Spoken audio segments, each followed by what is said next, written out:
kakak, om, tante, opa, oma.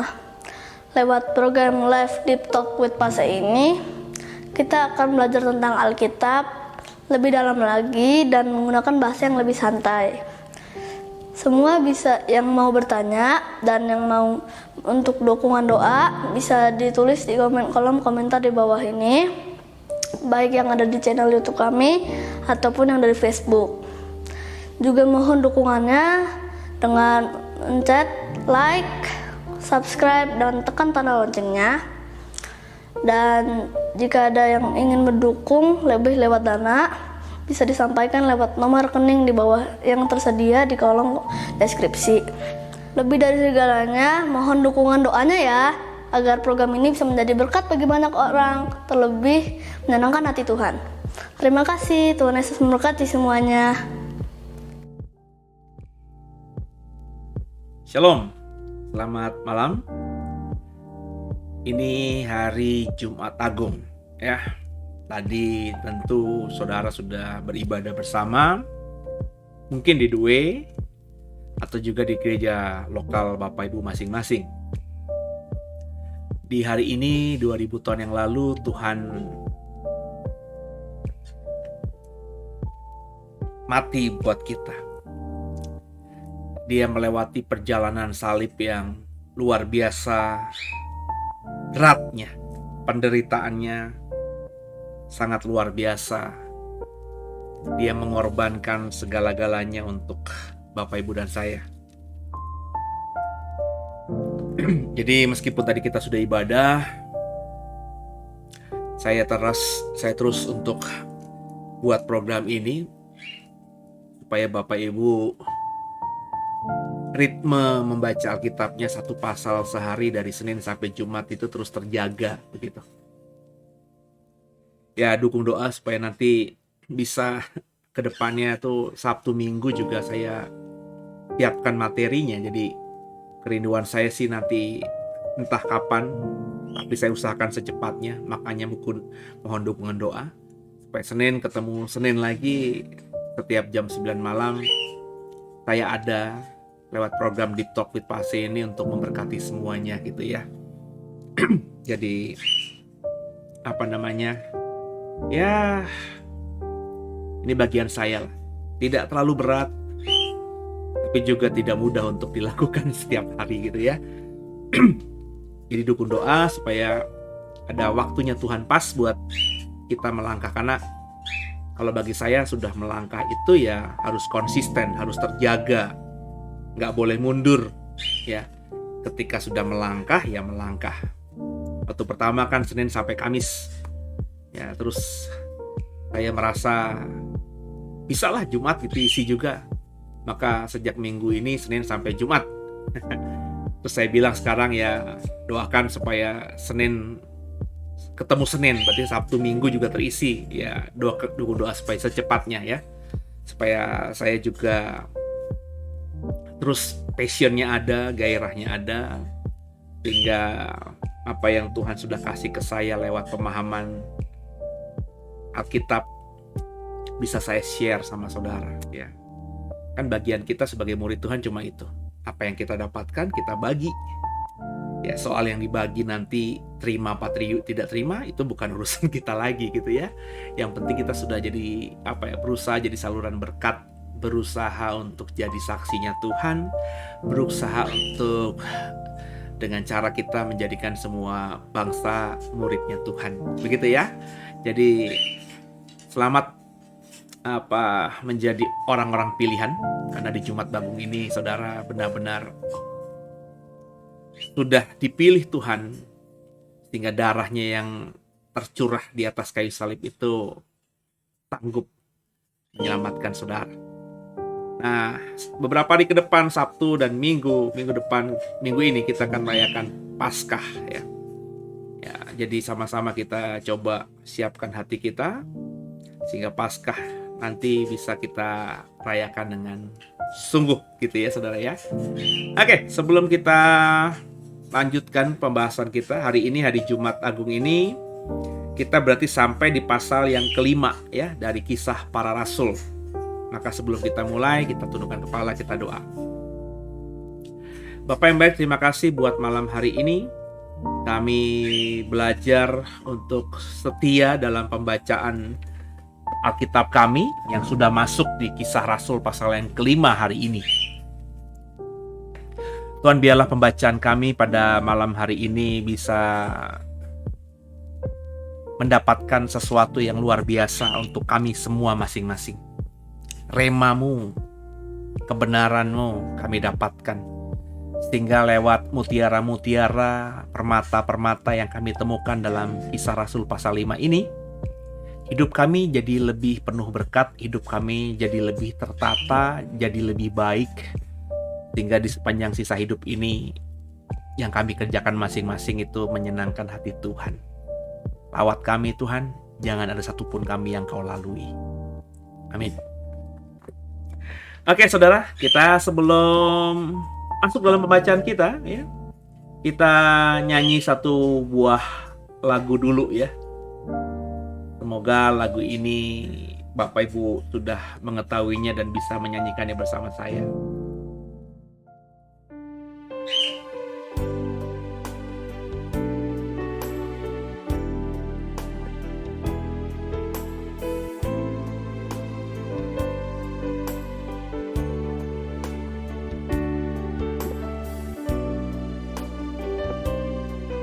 Kau yang terindah.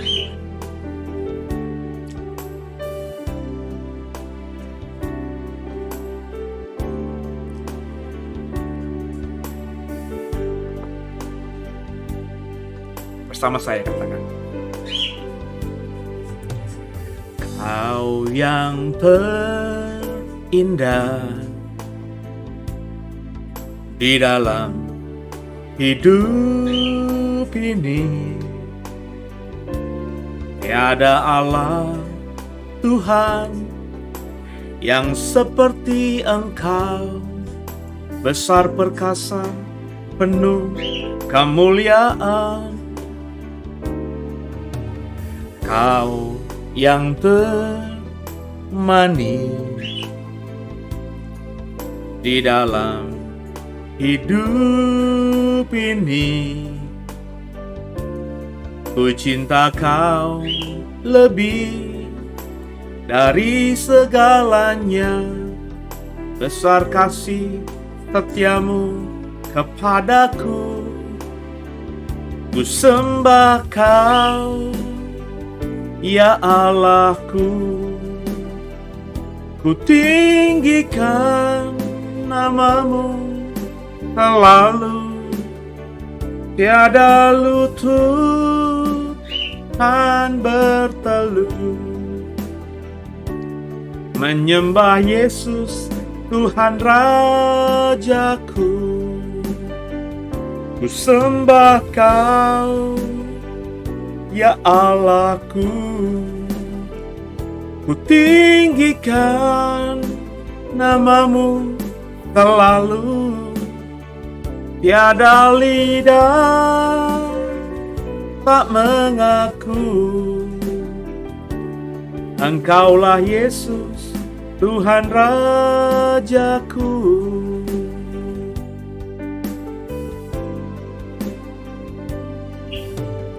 Kau yang terindah di dalam hidup ini.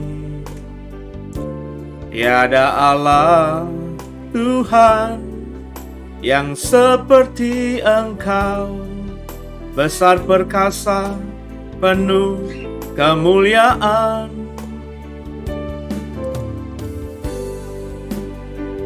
Ya Allahku, ku tinggikan namamu selalu. Tiada lutut kan berteluh menyembah Yesus Tuhan Rajaku. Ku sembah Kau, ya Allahku. Ku tinggikan namamu selalu. Tiada lidah tak mengaku Engkaulah Yesus Tuhan Rajaku. Haleluya. Semoga kita bisa terus menyembah Tuhan ya sepanjang sisa hidup kita, lewat perkataan kita, lewat perbuatan kita selaras, menjadi pribadi-pribadi yang menjadi penyembahnya yang sejati. Haleluya. Ku sembah Kau, ya Allahku, ku tinggikan namamu selalu, tiada lutut kan berteluh, menyembah Yesus Tuhan Rajaku. Ku sembah Kau, ya Allahku, ku tinggikan namamu selalu, tiada lidah tak mengaku Engkaulah Yesus Tuhan Rajaku. Tuhan Rajaku, Engkaulah Yesus Tuhan Rajaku. Amin. Haleluya. Tuhan Yesus berkati kita semuanya.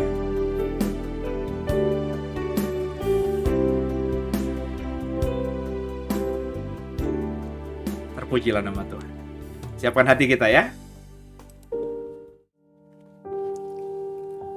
Ya, jadi apa Bapak Ibu, kita siapkan Alkitab kita di Jumat Agung ini, di momen di mana kita memperingati kemurahan Tuhan, kebaikan Tuhan, kasih-Nya yang luar biasa buat kita. Kita akan membaca Kisah Rasul pasal yang kelima. Ya. Kita sudah dari kemarin membahas Kisah 1, 2, 3, 4. Dan hari ini kelima. Kita tahu bahwa dari pembacaan kita kemarin, gereja yang baru lahir ini itu begitu cepatnya bergerak. Karena pertolongan Roh Kudus, karena Roh Kudus yang dicurahkan, maka murid-murid yang tadinya pasif menjadi mesin penginjilan yang luar biasa dampaknya. Paling tidak bagi semua orang Yahudi yang lagi berkumpul di Yerusalem di hari-hari Pentakosta itu, 3.000-an laki-laki bertobat dan sudah memberi dirinya dibaptis. Kekristenan yang tadinya hanya segelintir saja tiba-tiba menjadi ribuan pengikut atau followers. Kristen itu artinya pengikut Kristus. Itu menjadi stempel yang diberikan oleh orang-orang di zaman Perjanjian Baru kepada kelompok manusia yang menjadikan Yesus sebagai Tuhan dan Rajanya. Dan kekristenan dimulai ya sejarahnya dari Kisah Rasul ini. Kita sudah mempelajarinya. Ada baiknya kita sambil membaca dan mempelajarinya, kita introspeksi, karena kita ini adalah gereja. Kita ini adalah orang yang disebut Christian atau orang Kristen. Apakah sepanjang hidup kekristenan kita sudah memiliki atau mendapatkan spirit roh seperti apa yang kita baca di Kisah Rasul ini dalam minggu ini, saudara. Jadi yuk sama-sama kita dalami lebih lagi. Kita buka Alkitab kita, Bapak Ibu bisa buka Alkitab saudara ya. Siapa tahu Alkitab yang saya buat di layar handphone saudara ini atau layar laptop saudara tulisannya kekecilan gitu. Jadi bawa Alkitab buku, saya juga ada di pangkuan saya ini. Jadi untuk lebih mudah gitu ya kita membacanya bersama. Kisah Rasul pasal yang kelima, kita akan coba baca perikop yang pertama, diberi judul sepasang suami istri yang namanya Ananias dan Safira. Bersama saya ya, 3-1 ya. Ada seorang lain yang bernama Ananias. Ia beserta istrinya Safira menjual sebidang tanah. Dengan setahu istrinya, ia menahan sebagian dari hasil penjualan itu dan sebagian lain dibawa dan diletakkannya di depan kaki rasul-rasul. Tapi Petrus berkata, "Ananias, mengapa hatimu dikuasai iblis, sehingga engkau mendustai Roh Kudus dan menahan sebagian dari hasil penjualan tanah itu? Selama tanah itu tidak dijual, bukankah itu tetap kepunyaanmu? Dan setelah dijual, bukankah hasilnya itu tetap dalam kuasamu? Mengapa engkau merancangkan perbuatan itu dalam hatimu? Engkau bukan mendustai manusia, tapi mendustai Allah." Ketika mendengar itu, rebahlah Ananias dan putuslah nyawanya. Maka sangatlah ketakutan semua orang yang mendengar hal itu. Lalu datanglah beberapa orang muda. Mereka mengapani mayat itu, mengusungnya keluar dan pergi menguburnya. Kira-kira 3 jam kemudian, masuklah istri Ananias. Tapi ia tak tahu apa yang telah terjadi. Kata Petrus kepadanya, "Katakanlah kepadaku, dengan harga sekiankah tanah itu kamu jual?" Jawab perempuan itu, "Betul, sekian." Kata Petrus, "Mengapa kamu berdua bersepakat untuk mencobai roh Tuhan? Lihatlah, orang-orang yang baru mengubur suamimu berdiri di depan pintu dan mereka akan mengusung engkau juga keluar." Lalu rebahlah perempuan itu seketika itu juga di depan kaki Petrus dan putuslah nyawanya. Ketika orang-orang muda itu masuk, mereka mendapati dia sudah mati. Lalu mereka mengusungnya keluar, menguburnya di samping suaminya. Maka sangatlah ketakutan seluruh jemaat dan semua orang yang mendengar hal itu. Ini cerita yang saya yakin semua kita sudah tahu alurnya. Ingatan orang soal Ananias dan Safira adalah pasang suami istri yang tidak jujur dan akhirnya mati karena ketidakjujurannya itu. Nah saudara, tapi banyak orang Kristen yang tidak coba menggali kenapa mereka mati.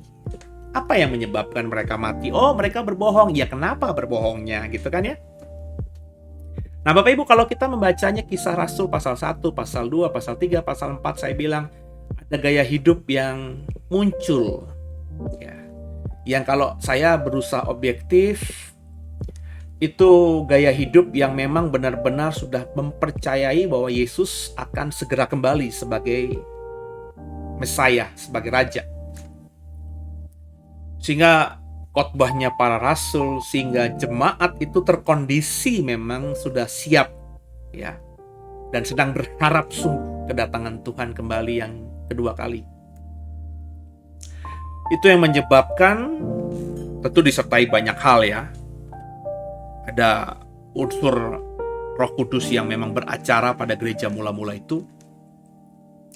Ada juga bagaimana murid-murid melakukan tanda-tanda dan mujizat yang begitu luar biasanya. Hingga ya tentu tadi pengajaran tentang kedatangan Tuhan yang segera kembali kedua kali ke dunia ini. Itu yang menyebabkan komunitas Kristen yang dibilang besar ya besar, dibilang kecil ya masih kecil juga dibandingkan populasi manusia saat itu. Karena kekristenan pada Kisah Rasul 1-5 ini hanya masih berkutat di Yerusalem, belum keluar Yerusalem. Yang tahu soal kekristenan ya baru orang-orang yang datang ke Yerusalem.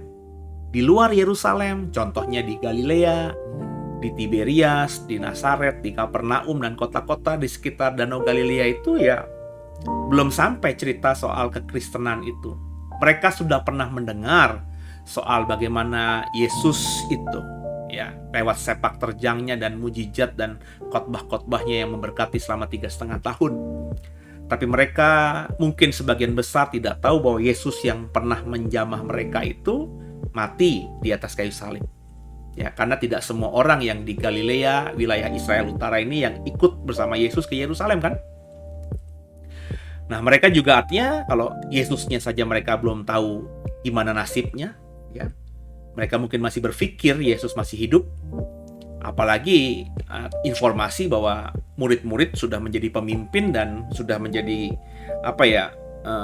sekte baru dalam Judaism yang disebut Kristen atau pengikut Kristus itu. Nah, dalam kondisi ini, saudara, yang saya bilang di prolog tadi, orang-orang yang berasa punya itu berpikir dalam hatinya mungkin, buat apa gue punya banyak gitu ya, kalau misalnya Tuhan segera datang. Lebih baik kan dari yang kupunya ini, kupersembahkan aja kepada Tuhan lewat rasul-rasulnya ini, supaya dikelola baik. Mungkin itu alasan utamanya kali ya, kenapa orang akhirnya di hari-hari itu, orang Kristen yang baru bertobat dan dibaptis itu untuk memberikan yang terbaik yang mereka punya. Karena tadi pikiran bahwa Yesus mau datang, kalau Yesus mau datang itu ya berarti tanda-tandanya seperti khotbah Petrus yang kita sudah bahas di hari kemarin ya, di hari Selasa kemarin, bahwa Petrus berkata bahwa tanda-tanda ini akan datang ya, akan terjadi fenomena-fenomena matahari menjadi darah dan lain sebagainya sebelum kedatangan anak manusia ya. Jadi kan itu yang mereka dengar terus tuh kan. Buat apa punya segala-galanya? Kalau nanti binasa, yaudah aku persembahkan aja lah. Ketika satu orang kaya mempersembahkan itu, menjual tanah, menjual rumahnya, dan semuanya dikasih hasil penjualan itu ke kaki para rasul. Terus orang banyak melihat para rasul itu ya tidak kemaruk, tidak makan uang itu sendiri, tapi dibagikan kepada orang-orang yang membutuhkan. Sehingga kalau kita baca pasal-pasal yang lalu ya, tidak ada orang yang kekurangan dari kelompok Kristen yang baru muncul ini. Semuanya tercukupi. Padahal kan saya bilang tadi ya, dalam pertemuan-pertemuan sebelumnya, 3.000-an orang yang bertobat dan dibaptis ketika hari Pentakosta itu besar kemungkinan hampir sebagian besar itu orang-orang yang tinggal di luar Yerusalem. Ya. Orang dari Libya bahkan, dari Mesir bahkan, karena mereka ketika Petrus berkhotbah di hari Pentakosta itu kan, loh, mereka orang Galilea kok mereka tahu bahasa kita? Kita kan dari Mesir, dari Libya, dari Mesopotamia, dari bla bla bla bla, negeri yang jauh. Tapi kok mereka bisa tahu gitu kan? Jadi ini orang-orang Yahudi yang tinggalnya memang di luar negeri gitu, saudara. Kok ada di Yerusalem? Ya karena tadi hari Pentakosta. Makanya Bapak Ibu yang belum ngikutin program yang kemarin, ikutin tuh ya. Kalau bisa sih jangan putus gitu ya. Mungkin hari ini Bapak Ibu nggak bisa nonton live-nya, nggak bisa secara langsung nonton, mengikuti program ini, tapi kan ada pertinggalnya di YouTube gitu ya, jadi bisa diikuti di lain waktu ya, tapi runtut gitu, supaya dapat pemahamannya juga akhirnya enak gitu ya.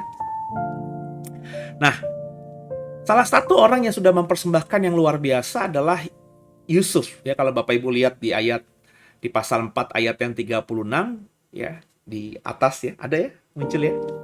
Demikianlah pula dengan Yusuf yang oleh rasul-rasul disebut Barnabas, artinya anak penghiburan, seorang Lewi dari Siprus, ayat 37-nya. Ia menjual ladang miliknya lalu membawa uangnya itu dan meletakkannya di depan kaki rasul-rasul. Di antara orang-orang kaya yang bertobat dan menjadi Kristen saat itu ada seorang dari Siprus. Ya, Siprus itu kan berarti ada di wilayah yang sekarang ini wilayah Yunani ya.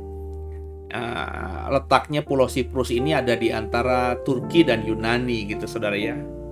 Nah, orang ini menjual sebidang tanahnya, ladangnya, dan mempersembahkan semuanya di bawah kaki rasul-rasul. Besar kemungkinan Barnabas atau Yusuf inilah yang pertama kali memberikan persembahan dengan cara seperti itu. Jadi preseden nantinya, oke? Mungkin Barnabas ini lagi jatuh cinta, mengalami first love kepada Tuhan, kepada Yesus. Jadi cinta yang baru ini jatuh cinta, kayak kasih mula-mula ini lagi menggebu-gebu, menggelora di hatinya.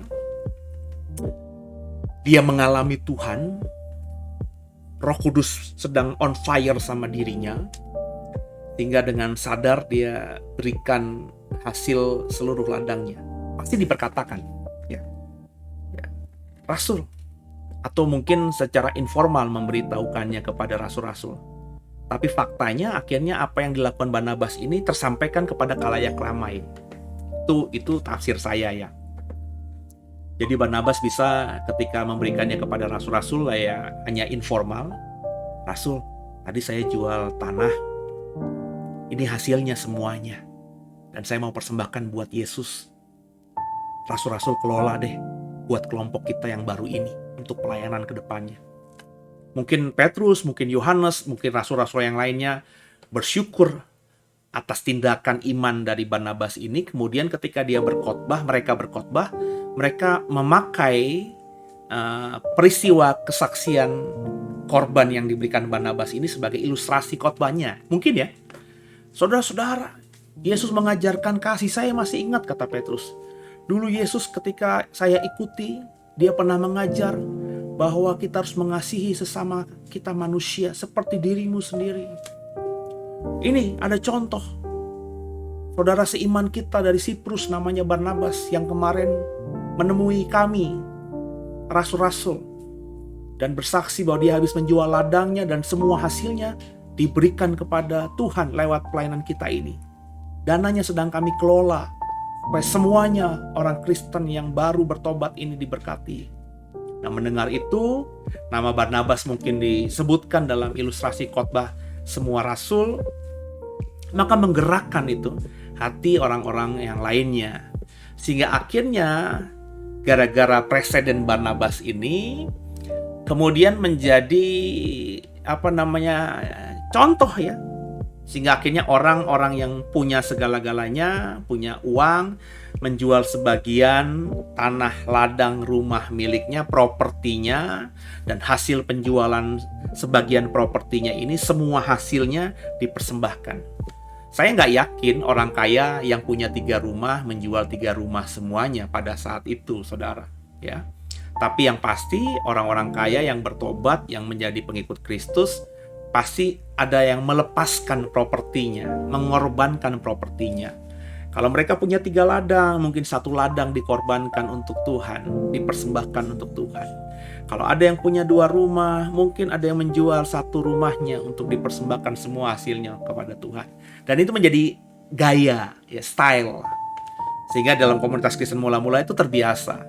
Terekamlah di otak, rekamlah di dalam hati bahwa kalau ada nanti orang mempersembahkan sesuatu kepada para rasul, nggak usah ditanya, itu artinya semua hasil yang dia jual.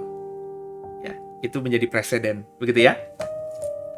Nah ini akhirnya didengar dan menggerakkan hati orang Kristen yang namanya Ananias dan istrinya Safira. Kalau Bapak Ibu membaca pasal 5 perikop awal tadi, tergambar, terbersit kalau di dalam pembacaan saya tadi, Ananias dan Safira ini bukan orang yang baru atau orang yang tidak dikenal, tapi orang yang sudah cukup lama dan orang yang cukup berpengaruh. Kenapa?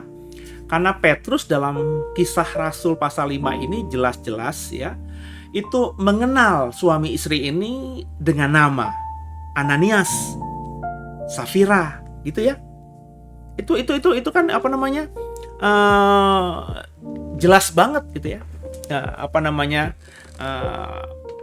Petrus mengucapkan Ananias. Kemudian ketika Safira masuk, langsung tahu bahwa ini perempuan adalah istri dari Ananias yang baru mati itu. Ya, mengapa kamu katakan kepadamu dengan harga berapa kamu jual itu? Betul nggak kata suamimu segini? Betul, berarti kan Petrus itu kenal banget si Safira ini. Begitu pula kenal dengan si Ananias ini, karena ketika dia berinteraksi, berkomunikasi langsung nyebut nama. Kan saya bilang ya, jumlah orang Kristen saat itu tidak besar dan juga tidak kecil. Kalau untuk ukuran Yerusalem, 3.000 pengikut Kristus yang baru bertobat dan dibaptis itu besar sekali. Ya, untuk menghafal 3.000 orang dalam durasi beberapa hari kan agak sulit gitu ya. Nah, Ananias dan Safira mungkin orang kaya, salah satu dari orang yang berduit, yang punya uang saat itu, yang menjadi Kristen dan mungkin menopang pelayanan para rasul sebelumnya. Tapi ketika ada presiden Barnabas tadi, ya, Ananias mungkin tergerak juga hatinya. Kalau nggak tergerak kan nggak mungkin dia ngelakuin itu, meskipun dia cheating atau curang, tapi kan dia pasti tergerak ya. Ketika dia ngomong sama istrinya, itu banyak loh saudara-saudara kita yang jual tanahnya, ladangnya, dan semua hasilnya diberikan kepada rasul-rasul. Dan kita lihat kelola bagus tuh rasul-rasul, orang miskin, janda-janda terpelihara semuanya. kita jual ya salah satu dari ladang kita, tanah kita. Mungkin itu yang disampaikan Ananias kepada Safira, ya.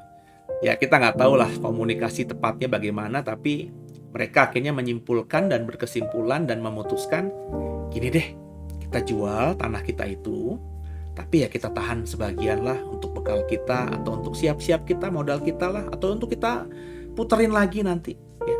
Nah sebagian itu kita kasih ke rasul-rasul. Sebenarnya kan kalau Bapak Ibu tidak pakai imajinasi seperti saya tadi, kan nggak ada yang salah dengan hal itu. Ya, Ananias dan Safira menjual tanahnya, misalnya hasilnya 100 juta, terus mereka ngobrol, 50 juta kita simpan ya, 50 juta lagi kita berikan kepada rasul-rasul. Kan nggak ada yang salah dengan hal itu. Ya, nggak ada yang salah kan? Tapi karena ada presiden Barnabas tadi, yang saya tafsirkan tadi, sudah menjadi kebiasaan bahwa orang yang mempersembahkan uangnya kepada rasul-rasul itu dipahami dia habis jual salah satu propertinya, dan sejumlah uang yang dia dapat dari penjualan propertinya itu seluruhnya dipersembahkan kepada Tuhan. Itu menjadi presiden gitu. Nah inilah yang bagi saya mungkin titik di mana kita bisa menemukan di mana curangnya Ananias dan Safira. Mestinya kalau mereka sudah punya kesepakatan suami istri seperti itu dan hati mereka tulus, mereka mungkin harusnya ngomong sama Petrus, sama rasul-rasul. Rasul-rasul, kami barusan menjual ladang tadi. Cuma maafkan ya, tidak seperti saudara-saudara kami yang lain memberikan semua hasilnya untuk pekerjaan Tuhan.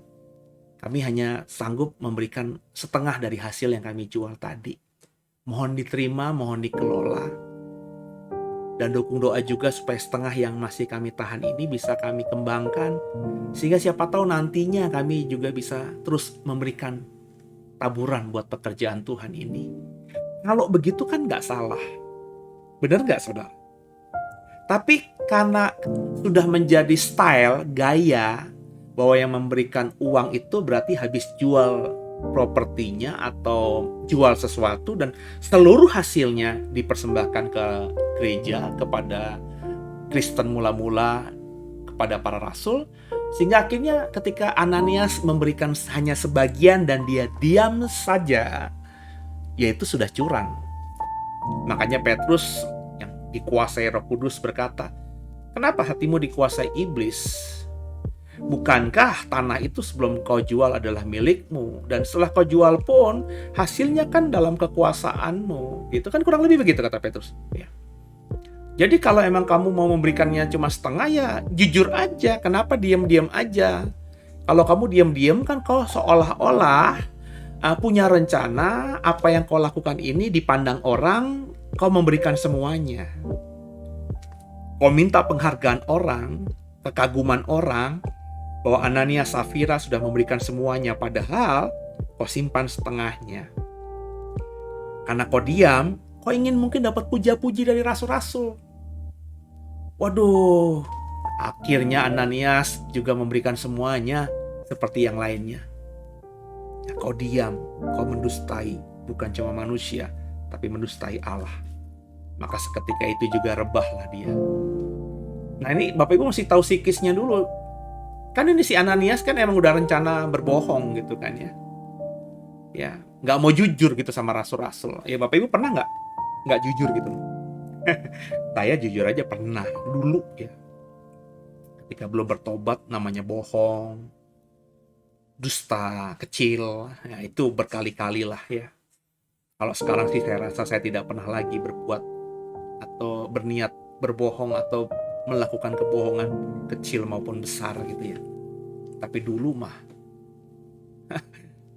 kalau dibilang nggak pernah itu bohong bener ya.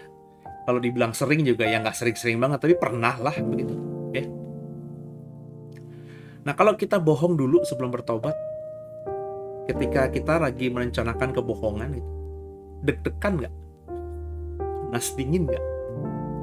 Saya ingat saya ya panas dingin, deg-degan gitu ya, hati jantungnya ya, agak parno gitu ya, agak cemas gitu ya.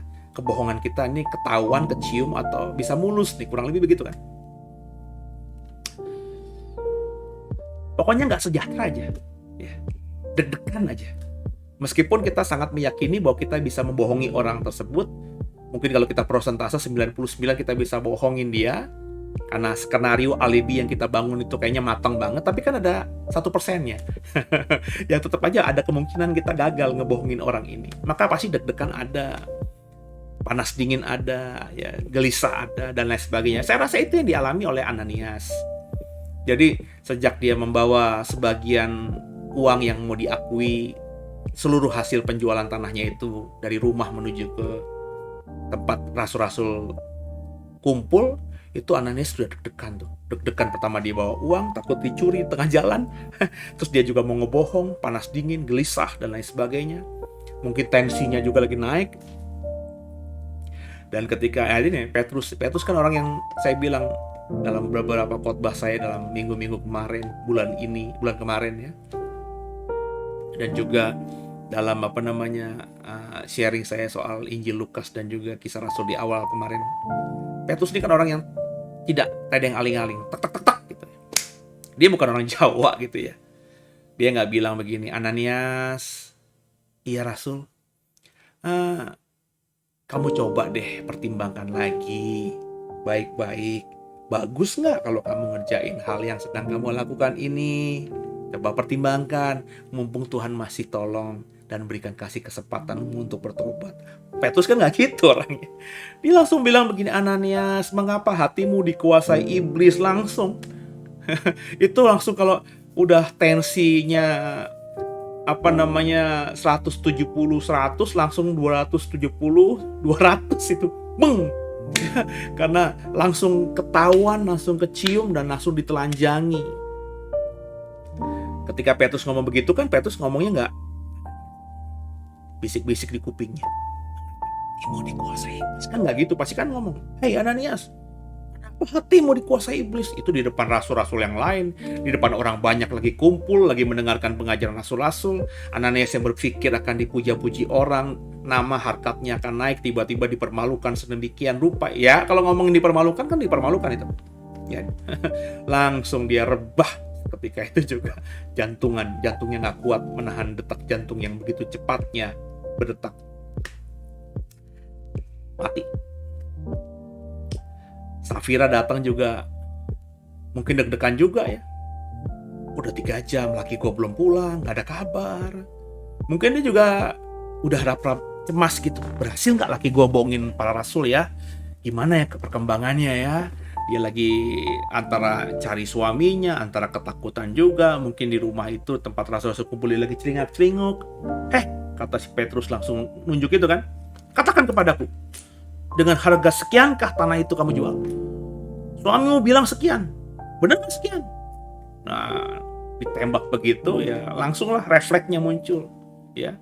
Kalau dia bilang enggak, takut suaminya tetap bilang iya, nanti malah dia dicerai suaminya karena ngejahatin suaminya gitu kan ya. Oh iya benar. Langsung, kenapa kamu berdua mencobai Roh Kudus? Lihat tuh orang-orang yang baru ngubur suamimu mati dia seketika, baru datang tuh di depan pintu tuh. Orang-orang itu akan nguburin kamu juga. Udah ditembak begitu, udah dihajar begitu, dinubuatin juga gitu ya. Langsung putus nyawanya. Yang saya mau katakan memang dosa upahnya maut ya. Ini dilakukan oleh Ananias dan Safira itu memang sesuatu yang tidak baik. Mencobai Tuhan, mendustai Tuhan, dan lain sebagainya. Niat baik, tapi kalau nggak dikerjakan dengan baik, ya tidak akan menghasilkan hal yang baik. Niat aja nggak cukup, harus ada tindakan juga yang baik, saudara. Ananias dan Safira punya niat nggak baik. Maka meskipun dia tampaknya mempersembahkan sesuatu, tapi tidak baik. Ananias dan Safira mungkin menahan setengah karena mungkin ladang yang dijualnya tuh ladang yang besar. Mereka berhikmat, kita kalau kasih setengah aja nih ya, Itu jumlah nominal yang kita kasih ke rasul-rasul jauh lebih besar loh daripada si Barnabas itu loh. Barnabas cuma jual ladang yang 200 meter persegi, kita 2 hektar. Mungkin hitung-hitungannya begitu, mungkin itulah yang terjadi juga gitu ya. Tapi tetap tidak jujur. Makanya saya tidak percaya itu ada dusta demi kebaikan. Ada dosa putih katanya, dosa mah putih gitu, mana ada saudara. Jadi dosa kecil namanya dosa, tetap dosa. Tidak tepat sasaran dan upahnya maut. Dan yang saya mau katakan di sini, rasul-rasul memang sedang dalam on fire-nya Roh Kudus. Apa yang diperkatakan jadi. Ya. Maka karena melihat hal ini semakin ketakutanlah seluruh jemaat. Jadi memang harus diakui saudara, sebagai orang yang membaca Alkitab dengan jelas, bahwa orang-orang Kristen yang ada dalam gereja mula-mula itu, ya selain memang ada kewibawaan dari para rasul, tapi mujizat yang dilakukan para rasul itu mujizat yang ekstrim. Bukan saja membangkitkan yang lumpuh, ya, seperti yang ada pengemis lumpuh di gerbang emas yang disembuhkan oleh Petrus dan Yohanes yang kita bahas di hari yang lalu. Ya, tapi juga saudara, yang kita pelajari di sini adalah rasul-rasul ini begitu mendemonstrasikan perkataan kuasa itu loh. Yang dampaknya bahkan negatif. Kalau kita lihat kan negatif. Mati. Membuat orang jadi mati seketika. Ya karena ditelanjangi habis dan mungkin gak bisa nahan malu. Ya, berakumulasi dalam sepersekian ribu detik. Bang, putus nyawanya. Ya. Dan itu menyebabkan semua jemaat jadi ketakutan. Ketakutan bisa nuansanya positif, bisa nuansanya negatif. Ketakutan yang positif tentu merasa bahwa memang rasul-rasul ini powerful. Kuasa yang mereka tunjukkan itu kuasa yang benar. Yesus yang mereka sembah sebagai Tuhan Juru Selamat itu Tuhan dan Juru Selamat Mesias yang benar. Tapi satu sisi ketakutannya jadi yang ngeri gitu, ngeri-ngeri sedap gitu ya. Aduh, ini kita udah kalang kabut nih, udah telanjur basah nih masuk dalam kelompok ini nih. Ini orang yang mau ngasih uang aja, bohong dikit aja mati. Apalagi kita, kalau kita keluar jangan-jangan kita malah mati juga. Jadi kalau kita mau berimajinasi begitu kan juga sah-sah saja. Tapi yang pasti Alkitab katakan ketakutan seluruh jemaat. Ya, ada sisi ketakutan. Ketakutannya tadi ada positif, ada negatif saya bilang tadi. Tapi itu yang menjadi nuansa gereja mula-mula. Mungkin itu juga yang menjadi salah satu bahan bakar gitu ya. Sehingga kekristenan mula-mula tuh cepat banget jalannya. Ya. Nah itu yang bisa saya dapatkan dalam peristiwa Ananias dan Safira. Belajar dari ini jujur. Jujur aja. Ya. Ya di atas ya, tidak di atas tidak. Jangan bersumpah demi apapun. Demi yang ada di atas langit maupun yang di bumi ini. Jika ia katakan ya, tidak katakan tidak. Selebihnya berasal dari si jahat. Belajarlah ngomong jujur. Belajarlah punya hati yang jujur, pikiran yang jujur. Saya bilang tadi, saya berani jamin andai kata Ananias dan Safira ngomong, Rasul, tanah yang saya jual ini besar, 5.000 hektar, taruhlah begitulah ya. Kami jual semuanya, uangnya sudah di tangan kami. Tapi kami perlu setengahnya ya. Perlu 1/4-nya ya, perlu 3/4-nya ya, sehingga hanya 1/4, hanya setengah, hanya 3/4, hanya sekian persen saja yang kami bisa persembahkan dengan sukacita. Sisanya masih kami pegang Rasul, buat modal kami, buat hidup kami. Andai ngomong begitu dengan alasan argumentasi apapun, asal jujur, saya yakin Ananias dan Safira gak mati. Sebab kalau kita merangkai soal ngomongin persembahan, ingat di Lukas ada seorang janda yang memberikan hanya 2 peser. Yang kita belajar 1 peser itu kurang lebih 1.900 rupiah dikonversi di uang rupiah 2021. 2 peser berarti kurang lebih 4.000 rupiah. Persembahan 4.000 di dalam konteks zaman itu kata Tuhan, itu jauh melebihi semua persembahan orang-orang kaya yang dikumpulkan hari ini. Jadi Tuhan tuh gak pernah melihat nominal sebenarnya. Yang Tuhan lihat tuh hati. Hati yang benar pasti memberikan yang benar. Si janda ini hatinya benar. Memberikannya kecil kata orang dunia, tapi sebenarnya kata Tuhan dia memberikan semuanya. Mempercayakan hidup semuanya. Orang kaya memberikannya banyak sepertinya kata dunia, tapi kecil. Wong dia punya banyak kelebihan yang lainnya. Hartanya masih banyak di luar sana. Dia ngasih 1 juta, punya dana 1 miliar, kecil. Janda hanya memberikan 5.000, tapi 5.000 itu duit satu-satunya yang dia miliki, gede. Jadi kalau kita ngomongin ini, Tuhan tuh gak pernah lihat nominal, Tuhan lihat hati. Hati yang bertobat, hati yang mengasihi Tuhan, hati yang ada Roh Kudusnya, pasti rindunya itu memberi yang terbaik. Dan yang terbaik selalu dilandasi dengan kejujuran, bukan ketidakjujuran. Di mana posisimu hari ini? Jumat Agung loh ya. Yesus sudah memberikan yang tak ternilai, harta yang tak ternilai. Bukan dengan emas perak, tapi dengan darahnya yang mahal. Untuk menebus saudara yang sudah terikat dengan dosa. Sehingga sekarang kita bukan lagi hamba dosa, tapi miliknya, umat tebusannya. Pertanyaan saya dari cerita Ananias Safira, sudah beri yang terbaik buat Tuhan? Yang terbaik itu macam-macam, tenaga, pikiran, doa, harta juga. Sudah beri yang terbaik kepada gerejamu, kepada komunitas di mana kau bertumbuh dalam iman, agar pelayanan gerejamu, agar pelayanan komunitas itu bisa semakin berkembang, semakin baik, semakin bisa explore lagi lebih dalam, semakin jadi berkat. Kan gitu saudara.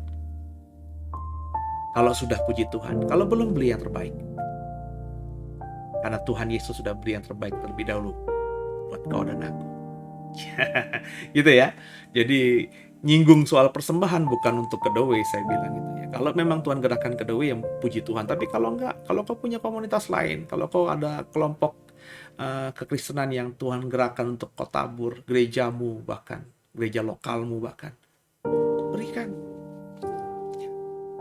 Jangan tidak berikan. Ingat Roh Kudus ada dalam hati kita. Ketika kita digerakkan untuk memberi, maka itu suara Roh Kudus kan. Dan kalau beri yang jujur. Kalau emang cuma berikan 10, ya 10. Jangan bilang 100. Jangan juga mengakui 100. Jangan juga seolah-olah memberikan 100. Kan begitu. Ya, saya masih ingat dulu kenakalan saya ya. Saya bilang dulu, salah lah nakal dosanya saya.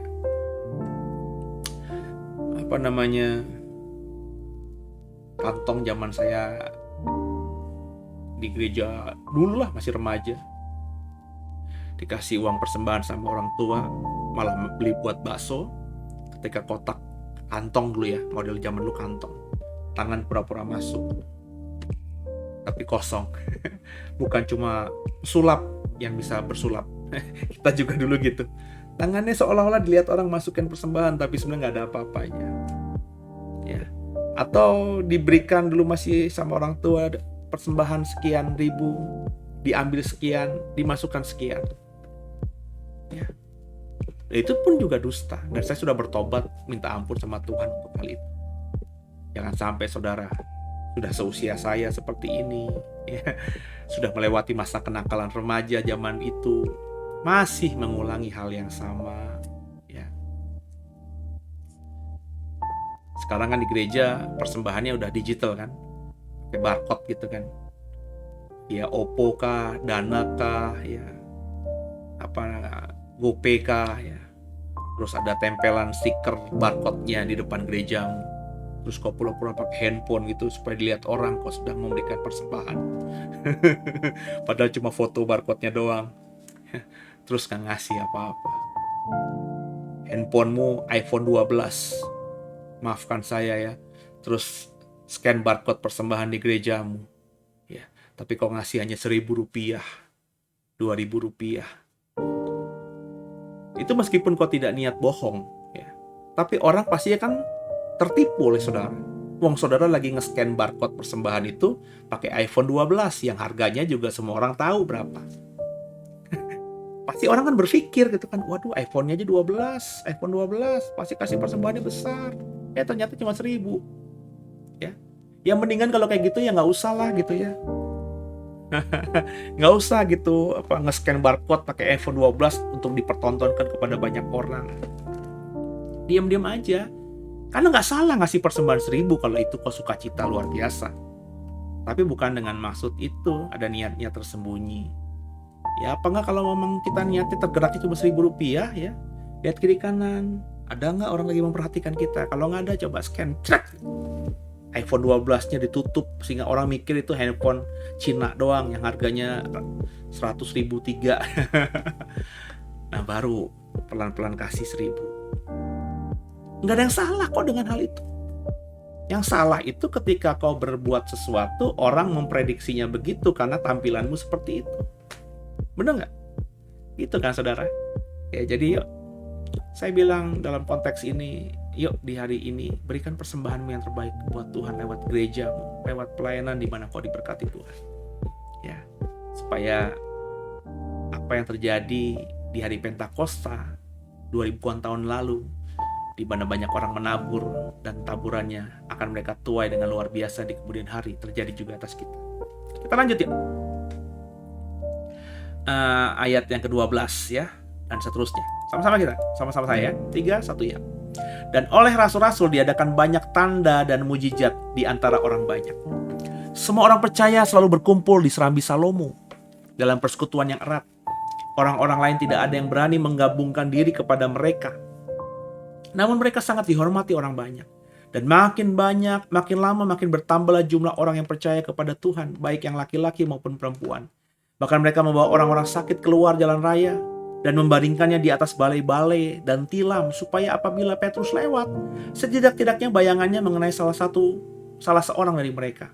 Dan juga orang banyak dari kota-kota di sekitar Yerusalem datang berduyun-duyun serta membawa orang-orang yang sakit dan orang-orang yang diganggu roh jahat, dan mereka semua disembuhkan Tuhan. Nah, ini hati-hati dalam membaca ini, saudara. Yang pertama, informasi yang bisa kita dapatkan dari perikop ini adalah orang percaya berkumpulnya di Bait Allah di serambi Salomo. Jadi itu titik poin yang dipilih oleh rasul-rasul tentu sebagai tempat kongko atau point of titik pertemuan gitu ya. Ya. Jadi kalau kita ke tempat wisata mana gitu ya, biasanya kalau ada jalur bahayanya, ini titik pertemuannya gitu ya. Serambi Salomo menjadi titik pertemuan dari kelompok Kristen di Bait Allah. Disitulah mereka kumpul, nyanyi, memuji Tuhan, mendengarkan khotbah dan sharing firman dari para rasul dan lain sebagainya, bersaksi dan lain sebagainya. Dan karena mereka itu tadi ya, terbangun komunitas yang begitu solidnya, sehingga orang-orang yang lalu lalang di Bait Allah selepas hari Pentakosta itu, tentu tidak seramai Pentakosta ya, itu dikatakan tidak berani menggabungkan diri kepada mereka. Kenapa? Karena orang banyak di luar kekristenan ini tahu bahwa kelompok ini kelompok ekstrim nih, ekstremis gitu ya. Ekstrimnya bukan ekstrim yang gimana gitu, karena mereka lihat ini kelompok-kelompok mereka ini tanda-tanda mujizat tuh sering banget loh dilakukan ya. Mereka ini gila nih ya. Mereka tuh ada orang kaya raya yang jual semuanya, itu kan kedengeran ya. Mulut itu kan gak bisa ditahan ya. Dan kalau udah cerita dari mulut sampai ke telinga orang, itu ceritanya udah dibumbu-bumbuin gitu ya. Jadi mungkin cerita yang berkembang di luar kekristenan itu yang semakin hiperbola begitu ya. Sehingga akhirnya orang jadi satu sisi tidak berani menggabungkan diri kepada kelompok ini. Tapi mereka sangat dihormati banyak orang. Kenapa? Karena mereka solid, mereka komunitas yang saling melengkapi, berbagi. Kemudian juga ada tanda-tanda, ada mujizat yang dilakukan oleh rasul-rasul. Sehingga kalau kita bisa ngebayangin pakai imajinasi kita, gereja mula-mula ini benar-benar wibawa kerasulan itu benar-benar terasa. hierarkinya terasa, nggak seperti agama Yahudi saat itu yang memang pemimpinnya imam besar, tapi karena imam besar cuma sekedar dipilih, mempunyai darah Harun dan dipilih, ya akhirnya imam-imam lainnya yang tidak terpilih jadi imam besar itu ya cuma menghormati sebagai imam besar, tapi tidak ada kewibawaan ilahi yang transfer dari imam besar kepada imam-imam di bawahnya dan seterusnya kepada orang Yahudi lainnya di akar rumput. Beda dengan kekristenan awal. Rasul-rasul begitu powerfulnya, begitu kuasanya, sehingga apa yang dikatakan jadi, Ananias, kamu bohong, kamu mati. Safira, kok kamu jahat, dukakan Roh Kudus. Terus suamimu baru dikubur, yang kubur baru datang, terkubur kamu juga, mati juga gitu ya. Nah, ini yang membuat hierarki gereja mula-mula itu kelihatan memang ya. Siapa yang leaders, siapa yang followers, siapa yang rasul, siapa yang umat biasa. Dan karena solidnya organisasi Kristen ini, maka mereka dihormati juga oleh banyak orang. Dan kekristenan ketika sampai pada pasal 5 ini, itu berkembang justru dari luar Yerusalem. Jadi kalau kemarin 3.000 orang bertobat, orang yang ada di Yerusalem yang datang dari luar negeri karena dalam konteks perayaan Hari Raya Yahudi, dengar khotbahnya Petrus tergerak hatinya bertobat dan memberi dibaptis. Tapi pas kisah pasal yang kelima ini, orang-orang yang ada di Yerusalem itu sudah mendengar kekristenan, sudah tahu kekristenan. Mereka menghormati sungguh kekristenan ya, tapi mereka hampir nggak berani menggabungkan diri. Itu kata Alkitab tadi, bukan kata saya. Kenapa? Karena mereka melihat dengan apa yang mereka bisa lihat, karena Kristen kan ada di depan mata mereka. Satu kota selalu ada di Serambi Salomo dan lain sebagainya. Ini orang-orang yang radikal, orang-orang yang ekstrim, sehingga orang berpikir panjang kalau mau tune in, mau masuk ke dalamnya. Ya, karena tadi bohong aja mati, kurang lebih begitu kan ya. Nah, cerita ini tidak sampai kepada orang-orang di luar Yerusalem. Yang sampai kedengaran orang-orang di luar Yerusalem adalah Kristen, para rasul banyak melakukan mujizat. Maka mereka akhirnya bertambah jumlahnya, laki-laki, perempuan, anak-anak. Kenapa? Karena orang-orang sakit itu dibawa ke mereka, ke rasul-rasul. Dibawa keluar ke jalan raya, membaringkannya di atas balai-balai atau tilam, supaya mereka beriman ya. Ketika Petrus lewat, bayangan Petrus bisa mengenai mereka. Apa yang mereka harapkan kalau bayangan Petrus kena mereka yang sakit? Sembuh gitu ya. Apakah ini terjadi, kesembuhan seperti ini? Alkitab saya nggak mengatakan apa-apa. Itu imannya dari orang-orang yang sakit saja. Mungkin ada yang tidak tertulis, ada yang sembuh. Sembuh dari penyakitnya gara-gara ada bayangan Petrus kena sama mereka. Tapi kalau saya sih merasa itu adalah iman mereka saja ya. Karena berimannya demikian, akhirnya ya sembuh mujizat. Tapi bukan berarti gara-gara bayangan Petrus mereka sembuh. Karena iman mereka sembuh. Nangkep ya saudara ya? Karena kalau bayangan Petrus bisa menyembuhkan semua yang sakit, maka pasti ditulis di Alkitab. Paling nggak di pasal 5 ini ya. Bahkan mereka membawa orang-orang sakit keluar ke jalan raya ayat 15 dan membaringkannya di atas balai-balai dan tilam, supaya apabila Petrus lewat, setidak-tidaknya bayangan mengenai salah seorang dari mereka, dan benar semua yang kena bayang-bayang Petrus mengalami mujizat. Kan mestinya begitu kalimatnya, tapi kan tidak. Jadi bisa jadi ada yang mengalami mujizat karena bayang-bayang Petrus, tapi bukan karena bayang-bayang Petrus yang menjadi sesuatu yang membuat mereka mengalami mujizat, tapi iman mereka. Sebab kalau bayang-bayang Petrus saja bisa datangin mujizat, mestinya pas bayang-bayang Yesus juga mendatangkan mujizat, karena Petrus mendapatkan kuasa dari Yesus kan. Tapi kan kita nggak pernah baca ya bayang-bayang Yesus bisa menyembuhkan banyak orang. Jadi tolong hati-hati nantinya ya ketika kita mendalami hal ini. Jangan kemudian mengajarkan, saudara-saudara bayangan Petrus saja bisa menyembuhkan mereka. Oh, itu kurang tepat, saudara. Nggak ada kalimat begitu di Alkitab kita. Ya. Mereka mengimani apabila Petrus lewat, tidak-tidaknya bayangan Petrus mengenai salah seorang dari mereka. Cuma itu doang. Ya tentu mengenai itu ya berharap paling nggak dapat apa kalau bayang-bayangnya kena tuh kayak gimana gitu ya. Atau mungkin juga ada salah satu di antara mereka yang sembuh dengan mujizat itu. Tapi bukan bayang-bayang Petrus yang menyembuhkan mereka, tapi bagi saya iman mereka. Mereka beriman luar biasa, percaya apa yang sudah dipraktekkan oleh Petrus menyembuhkan banyak orang dan melakukan banyak mujizat, sehingga mereka beriman. Kena bayangan aja, gue pasti sembuh. Seperti perempuan itu kan, asal ku jamah jumbai bajunya. Apakah yang punya kuasa jumbai jubahnya Yesus? Kan tidak. Ya, tapi dia beriman gitu loh. Ya, maka karena imannya, dia sembuh pendarahannya. Kan begitu. Ya, jadi kalau jubahnya yang dipakai Yesus itu benar-benar punya kuasa ya, tentu lebih banyak peristiwa heboh yang tidak masuk akal yang dicatat oleh Alkitab. Pasti ada kalimatnya, orang banyak yang mengerumuni Yesus itu berusaha untuk berebut menyentuh jubah Yesus. Kenapa? Karena siapapun yang bisa menyentuh jubah Yesus, sakit apapun yang dia rasakan akan mengalami mujizat. Tapi kan tidak ditulis begitu di Alkitab kita. So hati-hati. Maka jangan juga jadi hamba Tuhan nantinya yang matahari ada di sebelah kiri saya semuanya ya ada di sebelah kanan saya ya, supaya bayang-bayang saya nanti kena saudara ya, bayang-bayang saya itu punya kuasa. Berdasarkan cerita ini, wah itu belajar dulu lah ya. Intinya saudara, banyak orang di luar kota yang membawa orang-orang sakitnya ke Yerusalem ya, membawa orang-orang diganggu roh jahat juga. Kalimatnya begini, dan mereka semua disembuhkan. Ya, disembuhkan. Tapi bukan karena bayang-bayang. Disembuhkan dengan apa? Ya, mungkin penumpangan tangan, atau juga mungkin kalimat iman yang diucapkan oleh Petrus.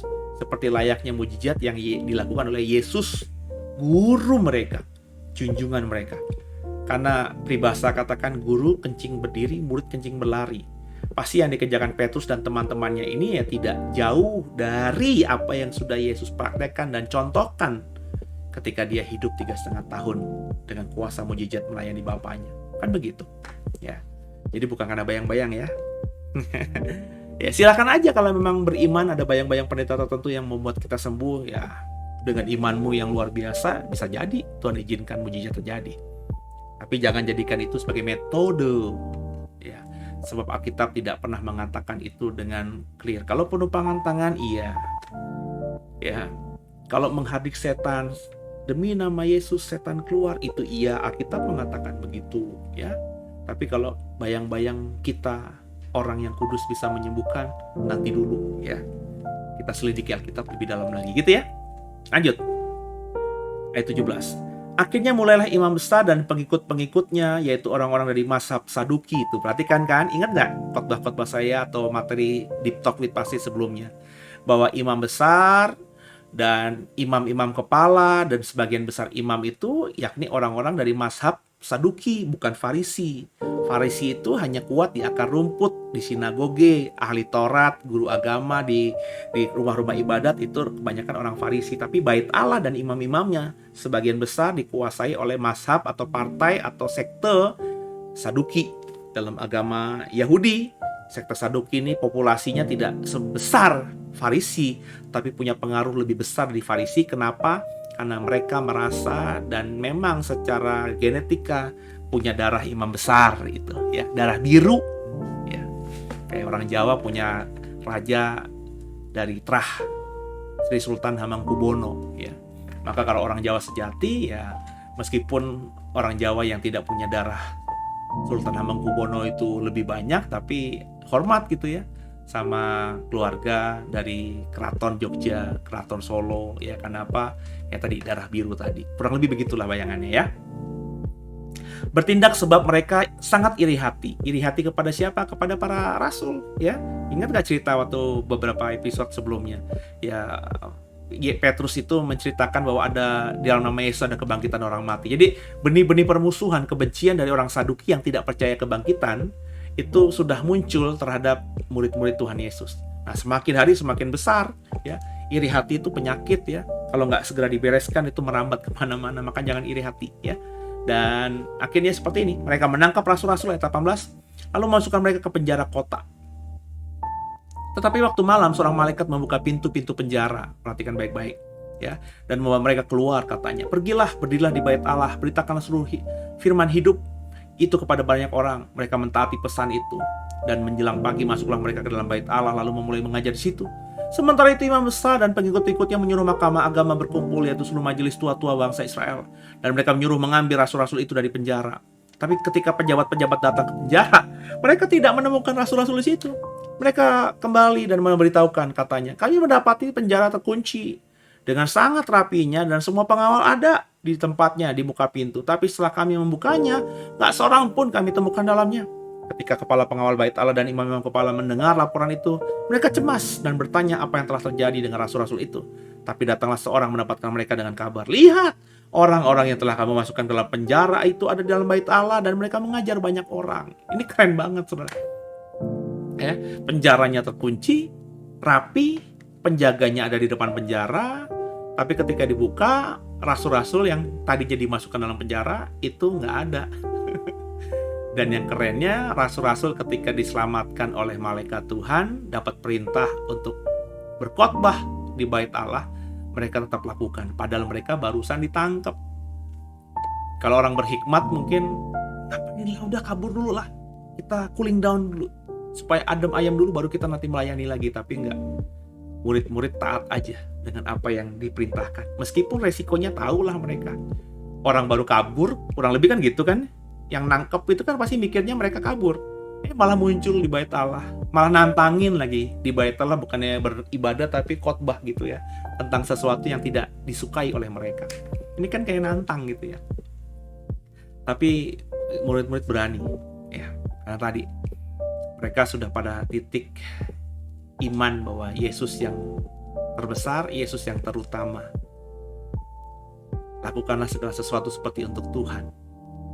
Maka mereka nggak peduli mau ditangkap kayak mau apa kayak, pokoknya mereka kerjakan. Mereka taat 100% atas perintah Tuhan. Bagaimana saudara di Jumat Agung ini? Bisa taat sama Tuhan dengan sempurna? Silakan ya. Lanjut. Ayat 26. Maka pergilah kepala pengawal serta orang-orangnya ke bait Allah lalu mengambil kedua rasul itu, tapi tidak dengan kekerasan. Takut kalau orang banyak melempari mereka. Mereka membawa keduanya dan menghadapkan mereka kepada mahkamah agama. Imam besar mulai menanyai mereka, katanya, dengan keras kami melarang kamu mengajar dalam nama itu. Namun ternyata kamu memenuhi Yerusalem dengan ajaranmu dan kamu hendak menanggungkan darah orang itu kepada kami. Tapi Petrus dan rasul-rasul menjawab, katanya, kita harus lebih taat kepada Allah daripada kepada manusia. Allah nenek moyang kita telah membangkitkan Yesus yang kamu gantungkan pada kayu salib dan kamu bunuh. Dialah yang telah ditinggikan oleh Allah sendiri dengan tangan kanannya menjadi pemimpin dan juru selamat, supaya Israel dapat bertobat dan mereka menerima pengampunan dosa. Dan kami adalah saksi dari segala sesuatu itu, kami dan Roh Kudus yang dikaruniakan Allah kepada semua orang yang mentaati Dia. Mendengar perkataan itu sangatlah tertusuk hati mereka dan mereka bermaksud membunuh rasul-rasul itu. Tapi seorang Farisi dari mahkamah agama yang bernama Gamaliel, yang notabene nantinya adalah kita tahu guru dari Paulus ya, seorang ahli Taurat yang sangat dihormati seluruh orang banyak, bangkit dan meminta supaya orang-orang itu disuruh keluar sebentar.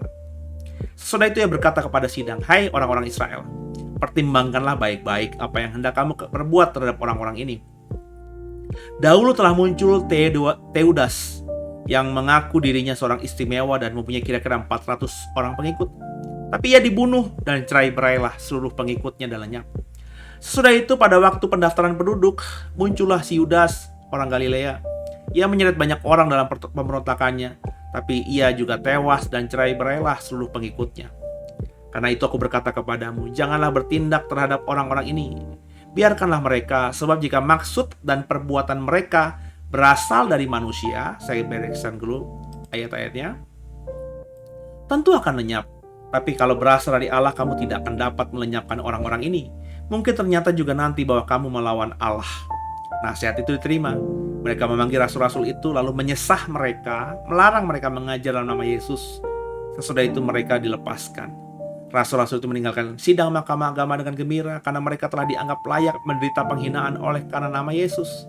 Dan setiap hari mereka melanjutkan pengajaran mereka di bait Allah dan rumah-rumah orang dan memberitakan Injil tentang Yesus yang adalah Mesias atau yang diurapi. Nah, ini menarik, pasal 5 ayat-ayat terakhir bicara mengenai bagaimana orang-orang Saduki, para imam, termasuk imam besar, itu menganggap Petrus, Yohanes, dan tentu ini adalah merepresentasikan rasul-rasul lainnya sebagai musuh mereka. Mereka berusaha untuk menangkap, bahkan kalau kita baca tadi berusaha untuk membunuh rasul-rasul. Karena mereka ancaman yang sangat berat buat kelompok Saduki. Tapi ada dari Gamaliel tadi yang berkata dengan bijak sih menurut saya. Teudas dan juga siapa tadi Yudas ya. Nah, itu adalah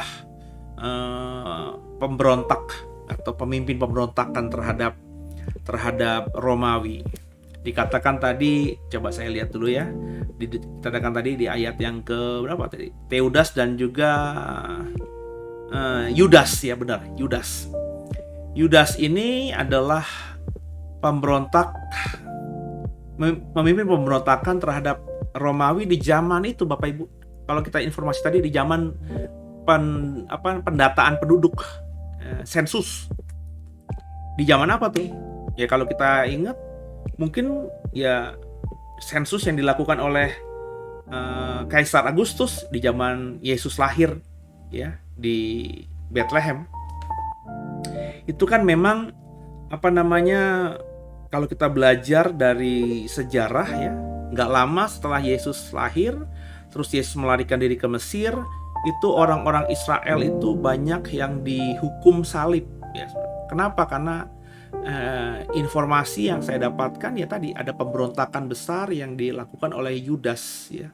Besar kemungkinan Yudas inilah Yudas yang disebutkan juga di Kisah Rasul pasal 5 ini ya. Mereka menggalang kekuatan ya, berusaha untuk menentang Roma, dan akhirnya setelah Yudasnya mati, pengikutnya tercerai-berai. Nah, Gamaliel memakai ilustrasi ini untuk mengatakan kepada banyak orang, gak usah bunuh orang-orang ini, ngapain kotorin tangan kalian dengan darah mereka. Kalau mereka bukan dari Allah, ya mereka nanti mati sendirinya, dan apa yang mereka ajarkan akan hilang begitu aja.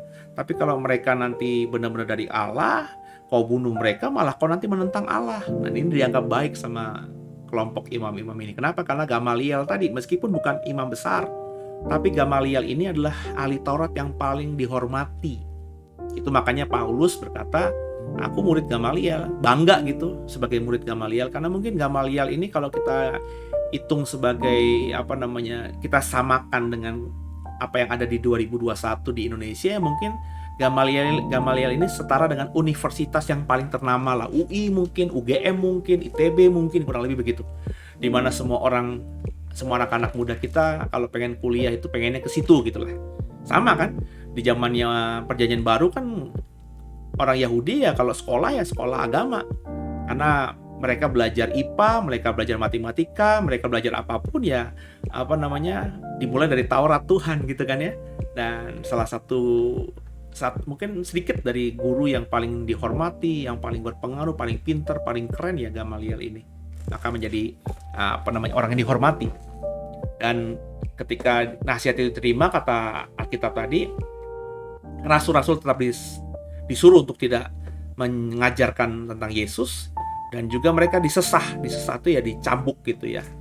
Nah, dicambuknya ini tentu kalau kita melihat ini ya tidak dengan menggunakan cambuk Romawi, tapi dengan cambuk cambukan biasa lah ya, yang digunakan oleh tentu yang mencambuk adalah pengawal-pengawal bait Allah, bukan prajurit-prajurit Romawi. Jadi nggak sama dengan cambuk yang diberikan kepada Yesus yang dilakukan oleh orang-orang Romawi ya. Jadi mereka disesah, dan mereka ketika disesah itu dibebaskan ya. Menariknya mereka tuh malah seneng ya ketika akhirnya meninggalkan bait Allah setelah badan mereka disesah atau dicambuk itu. Kenapa? Karena di dalam ayat 41-nya mereka menganggap layak menderita, mereka telah dianggap layak menderita penghinaan oleh karena nama Yesus. Jadi menderita karena iman itu menjadi sesuatu yang sangat membanggakan orang-orang Kristen di gereja mula-mula. Jadi kalau udah ditangkap, menderita, dianiaya karena imannya kepada Yesus, itu justru kebanggaan. Ya. justru sesuatu yang tidak kita temukan di hari-hari ini ya. Karena saya bilang tadi, banyak teman-teman saya sebagai pemimpin gereja selalu mengatakan penderitaan itu tidak akan menimpa kita. Itu semua sudah dibereskan tuntas oleh Yesus di atas kayu salib. Keblinger bagi saya. Sebab sudah saya singgung di pertemuan-pertemuan sebelumnya bahwa yang Yesus bereskan tetelestai sudah selesai itu adalah penderitaan karena dosa, karena kutuk dosa. Kutuk dosa semuanya sudah diputuskan. Tapi Yesus mengajarkan, rasul-rasul mengajarkan bahwa kita harus menderita karena Kristus. Kita harus pikul salib, sangkal diri. Nah itu kan penderitaan. Penderitaan bukan karena dosa. Penderitaan bukan karena setan, tapi penderitaan yang kita dapatkan karena kita beriman Yesus adalah Tuhan dan Juru Selamat. Kita nggak disukai orang karena iman kita. Kita nggak disenengin orang karena kita menginjil. Itu harus. Ya. Rasul-rasul bangga menderita bagi Yesus. Mestinya saudara juga bangga. Maka jangan takut untuk mengabarkan tentang Yesus kepada banyak orang. Kalau kau gara-gara itu menderita, nggak naik pangkat, usaha jadi melambat, malah nggak dapat perempuan cantik, malah nggak dapat laki-laki tampan. Kalaupun dapatnya yang kere karena yang kaya pada nggak mau semuanya. Ya udah, menderita karena Kristus. Dan upah karena menderita karena Yesus itu akan luar biasa. Ya. Dan ini yang dilakukan oleh para murid karena mereka merasa aku sudah menderita karena Yesus. Mereka semakin on fire lagi. Mereka semakin melanjutkan pengajaran mereka di Bait Allah. Mereka nggak peduli tuh imam besar yang udah melarang. Mereka terus di Bait Allah diusir. Mereka ke rumah-rumah. Ya, mulailah akhirnya banyak orang Kristen membuka rumah mereka untuk PD, persekutuan doa. Gitu kan saudara ya. Dan banyak pendeta yang mengatakan bahwa nanti sebelum Tuhan datang gereja akan seperti ini lagi. Ya. Ada Bait Allah, ada gereja, tapi ibadah lebih kepada di rumah-rumah. Dan ini sudah mulai terkondisi dengan apa yang terjadi di masa pandemi ini, di mana gereja semuanya sudah live streaming, ya, online, berbasiskan online. Jadi saya percaya ini akan terus menjadi preseden. Gaya beribadah online akan menjadi semakin menemukan menemukan bentuknya, ya, sehingga akhirnya memang orang nanti lebih suka beribadah di rumah-rumah, ya, dengan komunitas yang ada, ya, daripada misalnya berkumpul di tempat-tempat yang disebut gereja atau rumah ibadah itu, ya, persis akan kembali seperti kebiasaan gereja mula-mula. Ya, saya sangat percaya itu bisa terjadi, ya. We'll see aja, kita lihat. Saya sih sebelum Tuhan datang orang akan penuhi gereja semakin banyak, atau justru gereja ditinggalkan dan orang beribadah di rumah masing-masing. Kita lihat aja, kita mengalir aja, ya. Soal ini tidak terlalu penting bagi saya, tapi saya mengajarkan juga jemaat untuk mulai membangun mesbah doa, mulai ikut komsel, mulai ikut ibadah di rumah, ya, mulai aktif ibadah di rumah. Maka dalam program di The Warriors jam 4:30 ada program yang 2 minggu sekali kah atau 3 minggu sekali kah saya beri judul Family Altar, ya. Saya meminta beberapa keluarga untuk kalian bikin ibadah di rumah terus direkam begitu, ya. Goalnya cuma satu, supaya ketika direkam dengan handphone masing-masing, ya, terus di-share di channel YouTube kita, orang-orang Kristen di luar sana akhirnya ngerti, oh bikin ibadah rumah tangga tuh cuma begini ya, sederhana ya. Sharing firman juga nggak perlu dalam-dalam, nggak perlu jago bahasa Yunani, nggak usah jago bahasa Ibrani, bisa kok, gitu ya. Sehingga akhirnya setiap keluarga mulai berani beribadah, mulai membuka pintu, mengundang orang lain beribadah, dan akhirnya terciptalah gereja-gereja rumah ini. Saya sangat menantikan kalau memang itu menjadi rencana Tuhan, ya. Karena saya juga sudah siapkan tentang semua itu. Yuk, dilakukan di Jumat Agung ini. Dia sudah menderita buat kita, mati buat kita. Bagaimana kita beri yang terbaik juga buat Tuhan seharusnya. Nah, ini malam hari ini selesai. Jadi Bapak Ibu, saya mengajak kita semua untuk terus hidup dalam kasih dan anugerahnya, menghargai sungguh kasih dan anugerahnya. Oke, terima kasih yang sudah join, yang ikut live streaming, yang ikut juga nanti siaran tundanya. Terima kasih dukungannya. Terus bawa dalam doa kami, dan saya terus mendoakan saudara-saudara. Kalau ada pertanyaan, ada ide, ada masukan, ada saran, ada apa saja ya, Bapak Ibu mau menanyakan problematika hidup masing-masing juga silahkan gitu ya. Bisa disampaikan di nomor WhatsApp yang ada di layar handphone saudara ya. Ya, itu nomor WhatsApp-nya sekretariat atau admin kita. Pasti nanti akan sampai ke saya jika ada informasi di sana tentang pertanyaan kah atau ide kah gitu ya. Terus kita dukung ya. Saya mohon dukungannya. Di subscribe, di like, di share sehingga banyak orang semakin tahu. Ini di sebelah kanan saya ya, di layar saudara itu ada flyer ya. Bapak Ibu ada barcode-nya ya. Barcode-nya itu bukan barcode persembahan ya. Tapi kalau Bapak Ibu scan barcode-nya, maka Bapak Ibu akan masuk ke grup WhatsApp Komsel kah ya, Tower of Prayer atau pendoa syafaat kita kah, atau ini sekolah minggu kah. Jadi ketika kita sudah masuk ke dalam WhatsApp grupnya, tentu ketika sekolah minggu misalnya mau bikin ibadah ya, kita tahu anak-anak kita bisa kita titipkan ibadah doa, kapan mulainya, temanya apa, kita tahu, dan kita bisa tahu nomor link Zoom-nya ya. Begitu juga dengan Komsel semuanya, sekolah minggu, ibadah tengah minggu, ibadah doa, kita semuanya via Zoom, saudara ya. Kita udah di zaman digital dan kita mau kembangkan sungguh plan Zoom ini ya. Kedepannya semakin hari mestinya semakin bagus lagi gitu ya. Terima kasih buat semuanya, selamat malam. Dan sebelum kita tutup dan istirahat malam, kita doa ya. Makasih Tuhan, buat malam hari ini kami sudah selesaikan kisah Rasul 5 di Jumat Agung ini. Doa agar hari ini hari yang luar biasa bermakna dalam buat kami, bisa kami tutup dengan tidur yang diberkati Tuhan. Ampuni salah dosa kami Bapa. Kami percaya tidur kami diberkati. Dalam tangan-Mu lah kami serahkan tubuh, jiwa, dan roh kami. Haleluya. Selamat malam semuanya. Tuhan Yesus memberkati kita. Amin. Kalau kami ada sampai saat ini Tuhan, yang kami tahu itu semua karena anugerah-Mu. Kalau kami masih hidup sampai saat ini Tuhan, yang kami tahu itu semua karena kebaikan-Mu Tuhan. Seumur hidup kami mau mengiring Engkau Tuhan. Seumur hidup kami mau mengikut Engkau Tuhan.